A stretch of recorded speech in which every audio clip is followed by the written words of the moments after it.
I feel like most of the things that they have done is just because they have to in order for their own survival.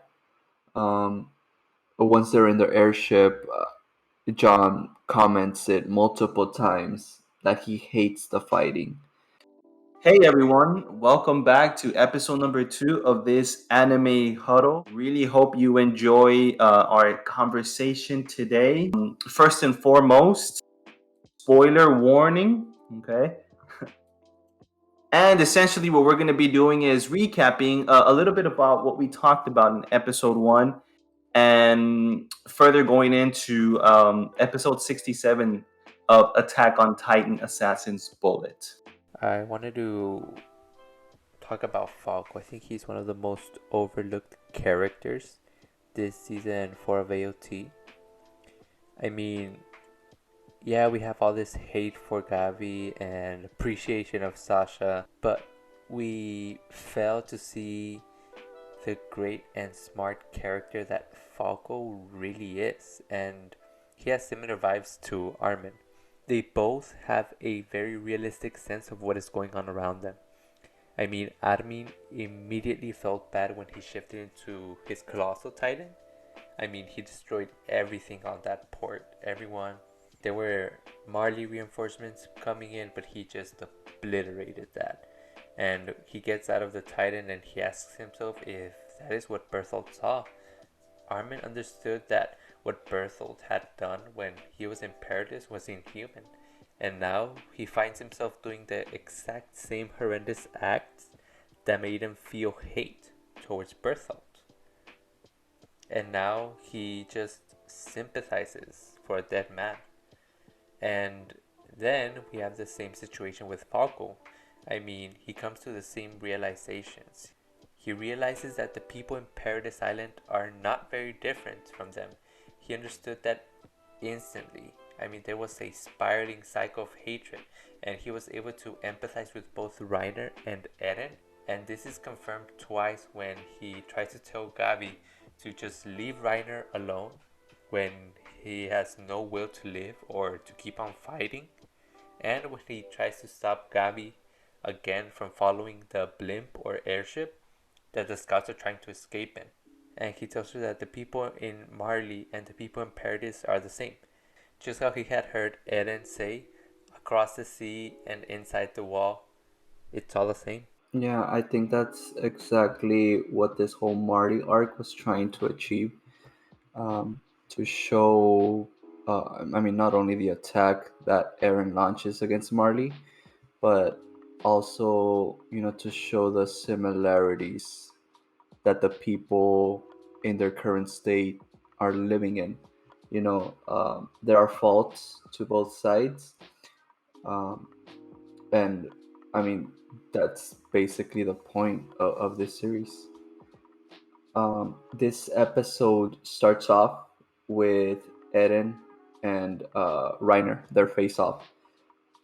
We see, or we know, throughout this battle, that Eren shifted 3 times in a relatively short amount of time, and therefore he's in a weakened state. I mean, this shows that he has a lot of stamina, but I mean, realistically, he is in a weakened state, and therefore he does not finish off Reiner.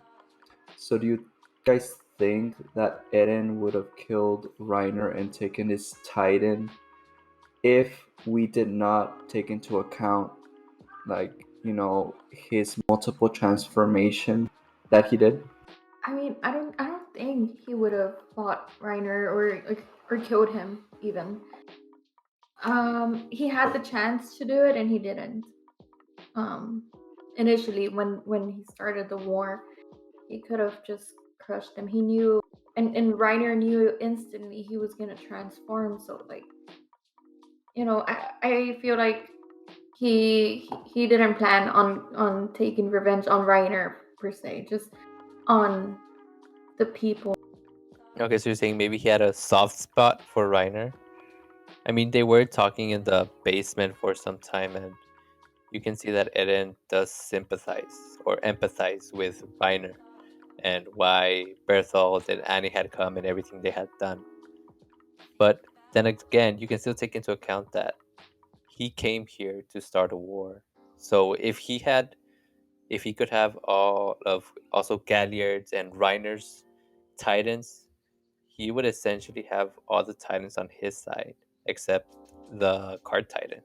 That's a little bit of what I think too. I say yes because obviously he's with so much rage. We saw how he demolished, was it Galliard? Yeah. Galliard's Titan, and I think had he not transformed multiple times, he probably would have killed Reiner. Maybe he didn't before. Maybe he wanted to get that closure with him before, or get that out of his system before proceeding to do anything else. No, no. I mean, I don't think so. I don't think his hatred is against Reiner. Like it's because like at the end he said we're both the same.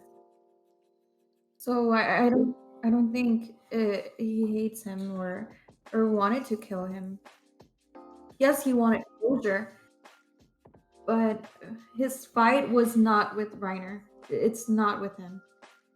Yeah, exactly. And to make a counterpoint to that, there's a very interesting quote that was said by Levi uh, when Eren is pulled over to the airship. Uh, Levi, I'm sorry, comments on a look that Eren has after he got kicked. Uh, Levi says that Eren's face or look reminds him of the people that lived underground. Now, this is him alluding to the environment that Levi grew up in. We know that Levi went through hell when he was younger. And for the most part, whenever we see Levi when he was a smaller kid and he was on the verge of starvation, we see this lifeless look in his eyes. And that's something that a lot of people have been pointing out. We have been slowly but surely been seeing the life go out of Eren's face, Eren's eyes. And therefore, I think that right now, Eren's whole motivation is not hatred itself. Because I believe that hatred requires a lot of energy. It requires, a lot of motivation. Emotion. Yeah, yeah. And so the fact that he has a lifeless look, to me it does not indicate a hatred per se. Okay, that's true. So you're suggesting that maybe he's just trying to finish war, just like John. I mean, he just wanted to end war. He didn't throw Gabi and Falco off the blimp or airship because he really is tired of death. Yeah, I think so. I think he's just going to the extremes to end the fight that they have already started. Yeah, I think so too. I feel like maybe Eren thinks this is, or probably knows that this is his destiny, probably because of his memories. He knows he has to do this, and that there's no other way around it. Yeah, that is actually a very very fair point. And I mean, despite all the killing and the fighting and awesome moments that all the main characters have gone through, I mean, all this fighting and war has been against their will. I feel like most of the things that they have done is just because they have to in order for their own survival. Um, but once they're in their airship, John comments it multiple times that he hates the fighting. And that's actually kind of a counterpoint to Floch's character.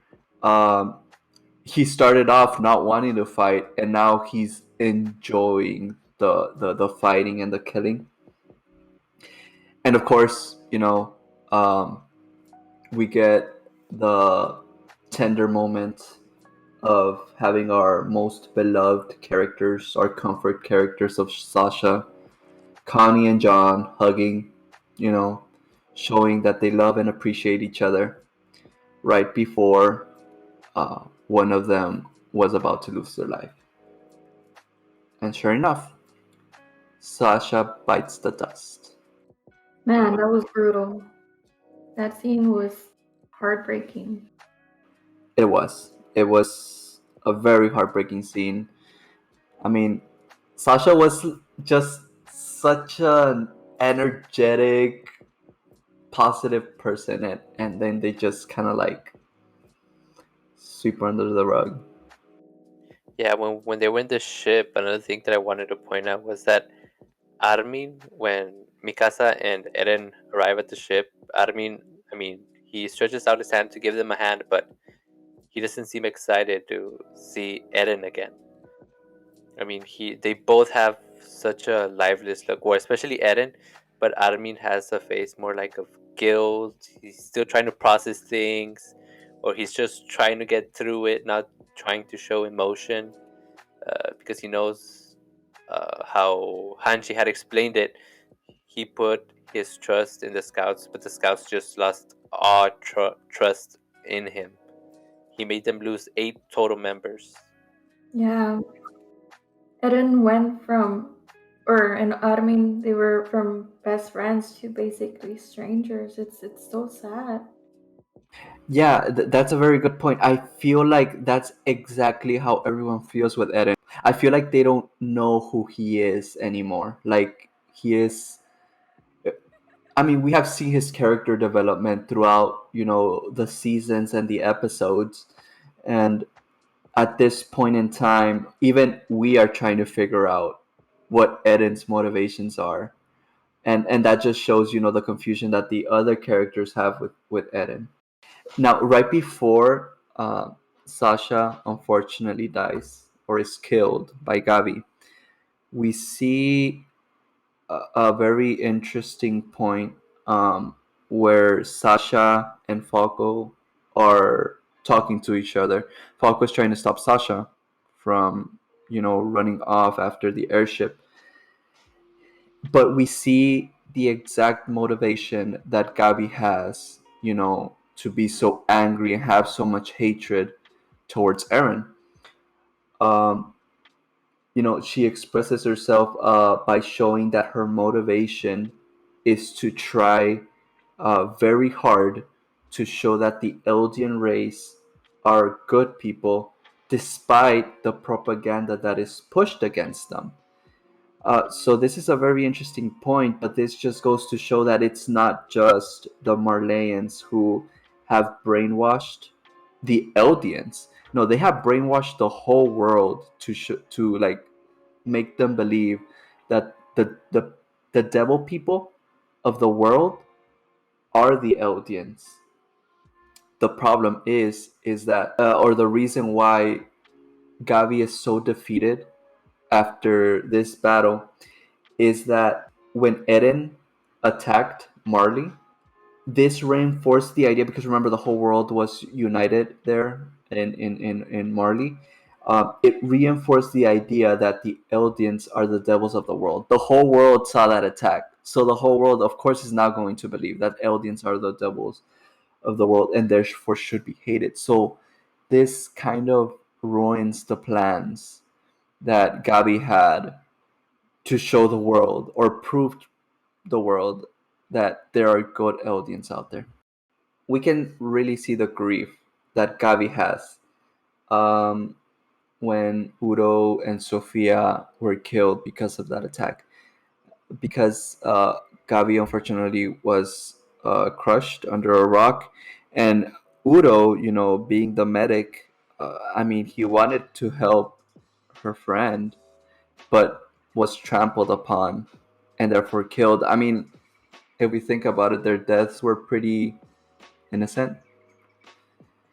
And I mean, she's carrying all this grief, and which leads her to do what she does later during the episode. I mean, Sophia. Yeah, well, I've said it once and I'll say it again. I don't like Abby. I mean, come on. How can you guys, I mean, how can you still defend her when she killed? I don't think he's necessarily defending her. I think he's just trying to understand Her, her point of her, view, her, her point of yeah, view, yeah, which yeah. makes pretty good sense. I mean, Mhm. if you try to spend your life trying to prove something and it gets ruined by a simple um, act that wasn't supposed to happen in the first place, I think you'd probably be the same. Yeah, and I mean, I'm not like Alexis said. I'm not trying to defend Gavi. Um, I'm not gonna say that I don't like her. Like, I have mixed feelings about her, but I don't necessarily hate her.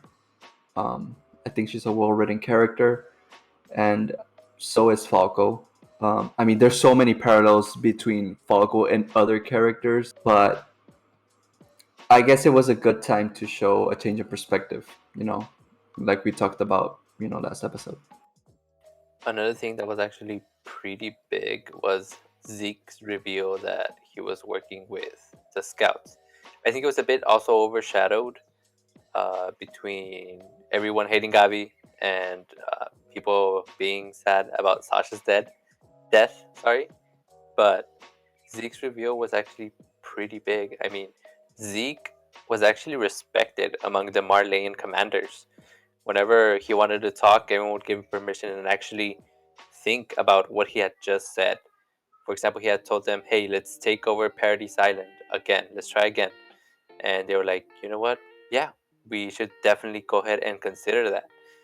And I think that was what was most heartbreaking for Sofia and I mean for Gabi and Falco, since Zeke was basically the pride of Eldians, what everyone strived to be, their goal.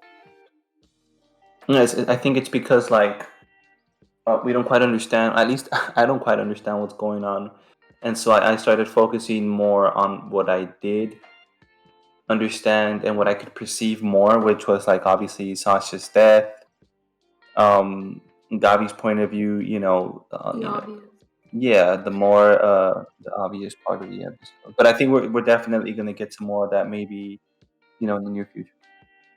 Like was previously mentioned, that Zeke has been working with Paradise Island Scouts.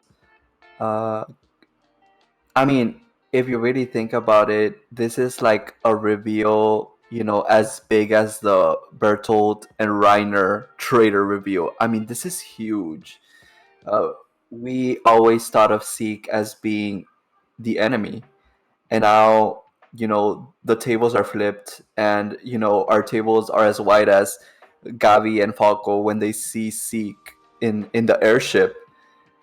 It shows that the Marleyan fight or the Marleyan battle was all premeditated.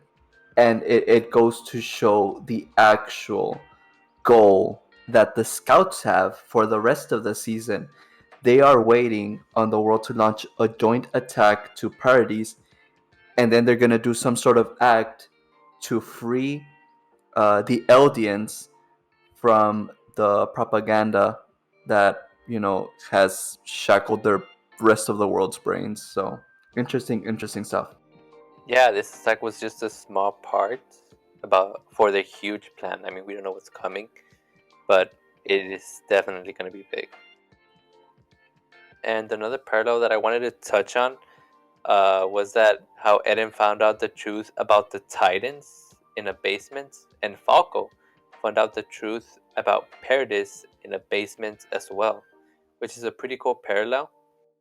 I like the comparison that you just made, Edgar, um, between the reveal of Berthold and Reiner and Seek, because it's so funny how they just every time there's this big reveal, it's so subtle. It's so subtle because Unexpected too. yeah, and unexpected, yes. But like for example, when Reiner was like, "Oh yeah, so I'm the armor titan," Berthold's the colossal, and like so casually, and then see just being there too, very casually. I don't know. It's so like it's funny. I think. Which one would you say is or was more surprising or out of the blue? I think they both were. I can't pick. Which one had a bigger impact on you?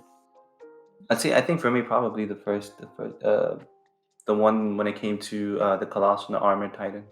Yeah, I think it was the most impactful, at least for us, because we got to know Bertold, we got to know Reiner, we actually cared for them in season 2, especially. Reiner had a really big moment when he carried a whole Titan and just tossed him out the freaking castle. But the one that's going to be the biggest is the Zeke, because that is globally. Like how I had just mentioned, Zeke is the pride of Eldia, and people actually listen to him. Yeah, and now that the tables are flipped, this is just gonna have like a lot of ramifications for the rest of the season, how the series is going to conclude. So yeah, I think for me, in my case, the most impactful reveal was probably the Reiner and the Bertold one as well. But the one that I know that is going to have the most consequences, I think, is probably going to be the Seek reveal. For significance. Yeah. So I guess we're now ready to watch the next episode of Attack on Titan, episode 68, Brave Volunteers. So we're gonna go ahead and watch that, and then we'll give our thoughts and our reactions. All right, and we're back with episode 68, Brave Volunteers. So what did you guys think of the episode? It was information dump. Yeah, I enjoy whenever we have information dumps. It's just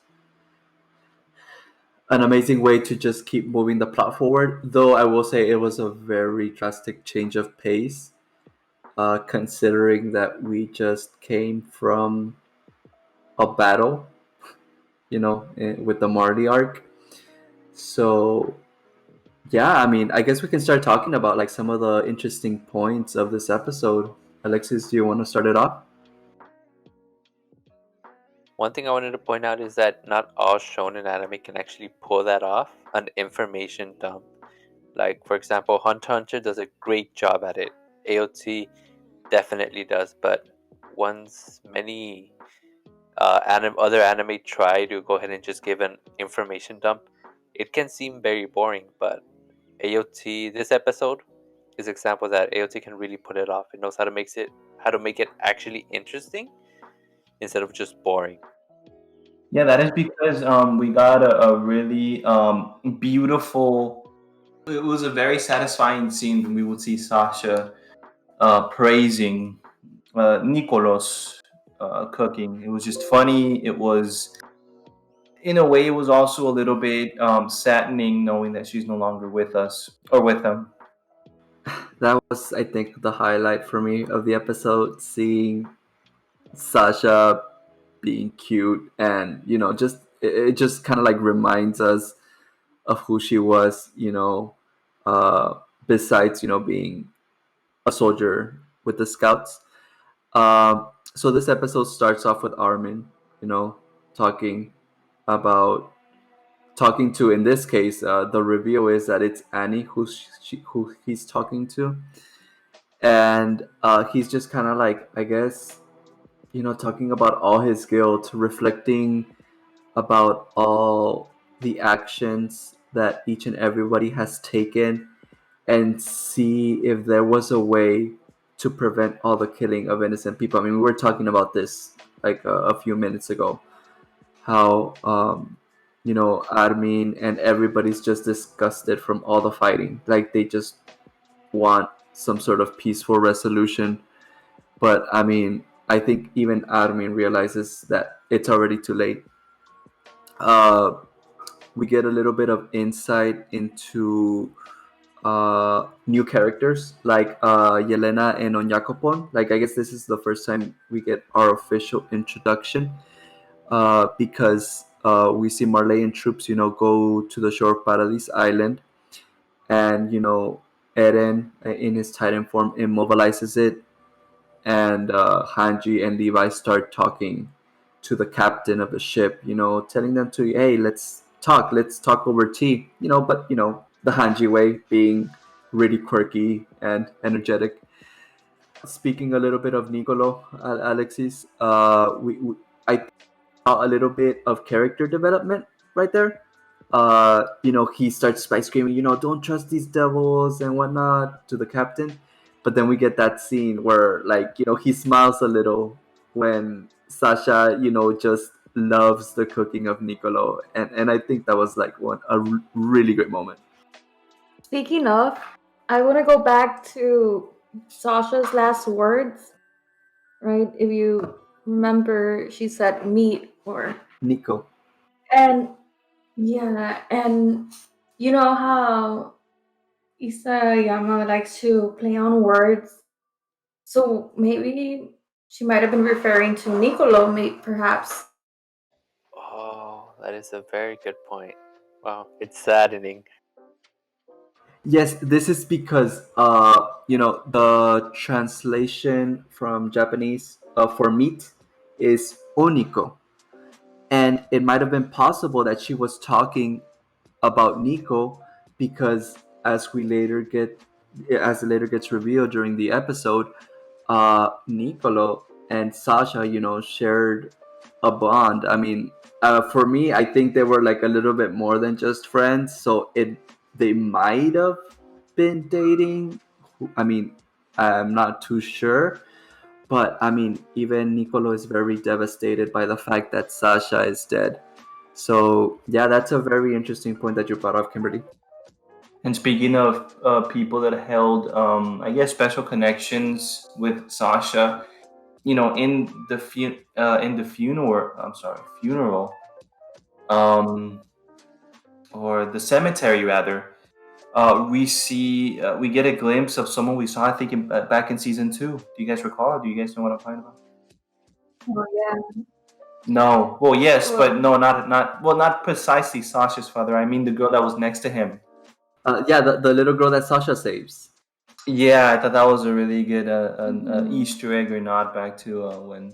And Yeah. it just Well, I shows. It kind think of reminds you that Sasha was more than just, like you said, a soldier. And that's the reason why we cherish her so much, was because she was, how can I put this, someone with human emotions who was always trying to help out the other person. Now, if you saw the episode, it almost seemed like it was, Sasha's parents and the little girl. So I don't know, but it kind of seemed that she was like being taken care of. Yeah, the other Titan had killed her mom. Yeah, so I think they definitely took her in, like just how Eren's family took in Mikasa. Sasha's family probably took in the girl. Like adopted, you mean? Yeah, that's true. I don't recall her name, but I mean, it's possible that we might learn her name in the future. yeah, I feel like she might become a big character later on. Yeah. It seems to me that though she's gone in present day, we'll be getting a lot of glimpses of her. I think maybe through flashbacks. Hopefully, that's the case in upcoming episodes. Yeah, it seems that way because, like, I mean, there was a five. I'm sorry, how many year time jump was it again? 4 year time jump. So yeah, there must have been a lot of events happening between those years, and we've only seen a few. Okay, talking about Yelena and Nyonya Copon again. Uh, they reveal, they are the only ones, that are willing to actually talk to the scouts, and they start revealing all this information about Marley, like, their weaponry that they have, the guns, their military strength, their troop size, and everything. But they also reveal that Zeke was the one, like, kind of like commanding them to kill their superiors. But the only reason why they do that is because his goal from the very beginning was to free the Eldians. And therefore, Yelena looks up to Zeke as some kind of god because he was the only one that gave her hope when she was forced to be a Marleyan soldier. So, it is revealed that Zeke has a secret plan to free the audience. So I guess we're gonna be trying to figure out, or I mean, I'm sure it's gonna be later revealed what his actual goal is, or how he is going to go about to free the audience. Another little interesting point that was noted during the episode was the reason why they were at war. I mean, we begin season 4, with Marley being at war with the Allied forces, and it is revealed, right, that because the Colossal and Female Titan were captured, the nation saw this as a Marley, I'm sorry, being weakened, and they decided to launch an attack. I mean, of course, we know that Marlene was the victor in this war, but it was an interesting point. And I thought it was very, very good character development. It didn't feel forced. It was actually very natural, since Sacha's thing is food and having a good cook. That just kind of shows you what character development Nicolo had. Yeah, that scene was very interesting. In the graveyard, because how the tables have Cemetery. turned. Oh yeah, cemetery. Right. That was very interesting. Because how the tables have turned, how the audience treat the Malarians, like it's crazy that. Anyway, I wanted to touch on Armin with Annie. That was very interesting. You know, do you think it has to do with Berthold's memories? And that is a very interesting point to touch on, because I mean, if we think about there was that scene with Eren and Armin, and he says, "Have you seen Bertolt's memory? To see if there's anything interesting." And he's like, "There's like nothing of importance." He notes, and we know that Bertolt has, I guess, a thing for Annie. You know, So, I mean, it might be entirely possible that, having Bertolt's memories has shifted something in Armin, and that's why he's going over to talk, because we didn't get like any type of indication that Armin was interested to go talk to Annie at any given point. Well, I think Armin had already some type of interest in Annie, and Annie as well towards him, because he had the chance. I mean, she had the chance to kill him. Remember? When he lives in Going, blood. yeah, and Annie had knew that Armin had some type of suspicion against her. So she could have like killed him before he even like went further with his theory. So I don't know. I mean, I feel like something was there prior, and this was like a little push for him to, you know. I may be overthinking it, but I feel like when Armin was asked, I think he purposely didn't want to say anything in regards to Berthold's memories.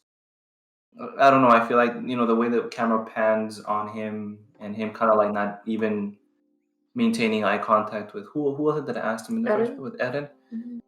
I feel like he's probably purposely trying to hide information that he knows.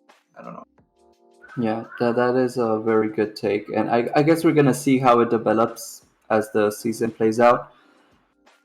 Yeah, we definitely see that Armin just wants the another way out. Like, he doesn't want all that fighting. Like when Eren was practicing with the rifle, uh, technology from Marley that they didn't have.